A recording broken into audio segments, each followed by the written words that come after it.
thank you so much. It's a real honor to be here. I want to thank, of course, OSA and the Hunger Project for chairing this panel, and to the Philippines Mission and our special guests. It's a real honor and it's humbling to be here with the people who have been at the front lines of Kalaki SIDS and community-driven development. And I also want to say a thank you and welcome to our staff, our leader of MCA Philippines, Maravik, and Andy Mol, who have been also the heart and soul drivers of this program. So I should say that I returned early from maternity leave so that I could attend this event. That's how strong. And I also have to apologize because my 2.5-month-old is back at the hotel, so I do have to leave at noon. So I apologize that I might not get to hear all of the speakers and conversation. But that really is a reflection. John and I had coffee a couple of weeks ago, and he told me about the movement. And I am an anthropologist by training, and so the idea that people would not be at the center of development is a very puzzling one, but we've all lived through many programs where that's not always the default instinct. So I'm very excited to be part of this movement, and of course for MCC to have supported such amazing programs in the field. So I'll just say a little bit about MCC for those of you who are not familiar with our model. We're a small US government agency, and our mission is singular. It's to reduce poverty through economic growth. And we were created 10 years ago to build on the development effectiveness principles that had been generated over the previous 10 to 20 years. There are 3 core pillars of our approach. One is that we are selective. So based on 20 third-party indicators, we select high-performing, lower-income countries to partner with. And I'm very happy to affirm that last year, Philippines was selected for the development of a second compact based on its extraordinary performance. The second principle is that we're data-driven. And so we develop programs with countries based on a constraints to growth analysis that's really trying to identify what are the critical barriers to growth. And then the third principle is that we try to be country-led in everything we do. And there's always more work to be done, but I think, I don't have to go on at length because we've really seen the local leadership here that makes programs both sustainable and effective. So we are very much committed to community-led development, and there are 2 big pieces of our work that fit into this. The first is really about stakeholder engagement throughout our compact process, and that's the full cycle from the beginning. When I say constraints to growth, I know it sounds wonky and like a bunch of economists, and that is one part of it. But we pair that with extensive consultations with many different groups, some of which are broad, and then we also have sets that are led by our gender and social inclusion experts, which, as you know, inclusive development is very critical in every aspect. And then also our finance and investment folks who look at partnering with the private sector. So I'll say a little bit more about that full cycle. But the second piece, as you've heard here, are programs that are specifically devoted to community-driven development and dispersed and developed in the way that Elsie so eloquently described. So kind of the why, also in terms of our data-driven approach, is, it is so critical to sustainability. And as Osa mentioned, at least 12 out of the 17 Sustainable Development Goals require an integrated approach. And really, who should be at the nexus except for the people who should be empowered to develop and monitor and hold leaders accountable for the funds that will hopefully flow in abundance to help us achieve the SDGs. And I won't go into all of the evidence, but I think you all are very well aware that studies show that involvement of the people is so critical.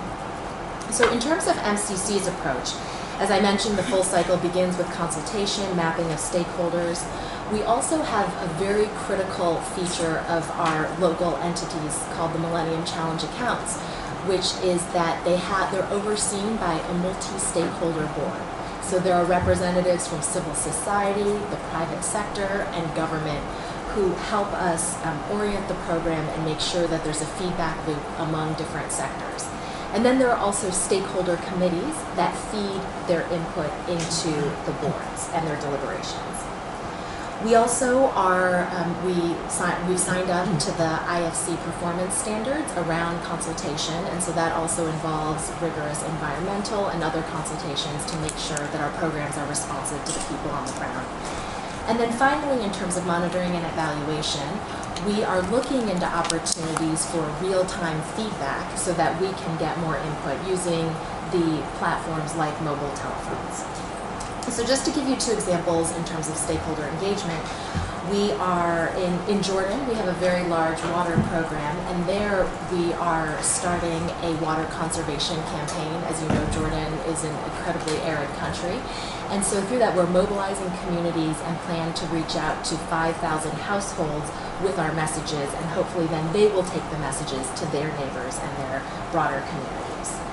And also in El Salvador and Morocco, we're funding community-managed schools. So again, it's the idea that it's not just the materials, the curriculum, and the teachers that matter, but community engagement so that we can better understand what are the examples that should be used, what are the issues that people are dealing with, so that can be incorporated into teaching to improve engagement, and also improve engagement with local businesses so that we can increase the number of students who can then find jobs.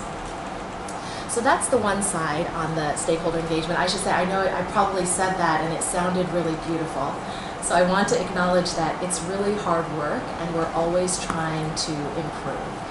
So for example, we have a new initiative to develop new tools to support our teams and the Millennium Challenge accounts in their consultative processes and how to involve stakeholders.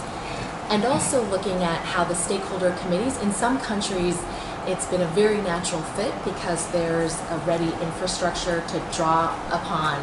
There are networks of civil society organizations and we can easily get feedback, but that's not true in other cases. So we're looking at how we can reinvigorate the stakeholder committees. Then the next big bucket, as you've already heard, is our community-driven development programs. Right now we have two large programs. The Philippines is nearing the end. That's an $126 million investment in Kalahi Seeds. And in Indonesia, we're investing in a similar program called Pam Pam Generosity, and we're investing $130 million in that program. So when I first came, I was a little bit skeptical. I only joined MCC 1 year ago. I was a little bit skeptical about these investments, not because they're community driven, but because they are existing programs. So there are programs that the government, World Bank, and other donors have been working on. So I thought, well, what's the value add? Of course, there's the value add that Elsie mentioned, which is we can allow the programs to expand, and that's an incredible thing. But what I've come to understand and learn is that we've also been able to contribute by raising the bar in a few technical areas where MCC is particularly strong. So in the case of Kalahi Seeds, we've introduced some training on gender and social inclusion and also some incentive grants. I hope in the movie you saw one of the female workers, and that's been partly through our incentive grants, where we've taken a hard look and said, men are predominantly employed in certain fields like welders or in construction, and that doesn't have to be the case. And so we've been able to provide some great examples on including women, which is critical to their livelihoods and the livelihoods of their families. We've done something similar with environmental standards, where we've talked to people, developed materials, and coached people on how we can meet higher environmental standards through the work. And then finally in engineering, and there have been some wonderful examples about how the infrastructure has helped communities withstand, kind of a once in a generation, really, Typhoon Haiyan. And I had the opportunity to go to Tacloban and see one of the spillways. It's a bridge over water that was very well constructed, and it's a very small place. So people said, well, we really wanted this spillway so we could get to market without having to walk through the water. And it withstood the typhoon. We can't say 100% for sure because we've helped with engineering designs, but we like to think that it's contributed at that broader level. So, and then the big victory I think here is that we've been able to contribute this technical expertise, and as a result, some of these standards have been incorporated into the national program. So it's really been a great journey. It's a real honor to be here, and I look forward to continuing the conversation and supporting this movement for community-led development.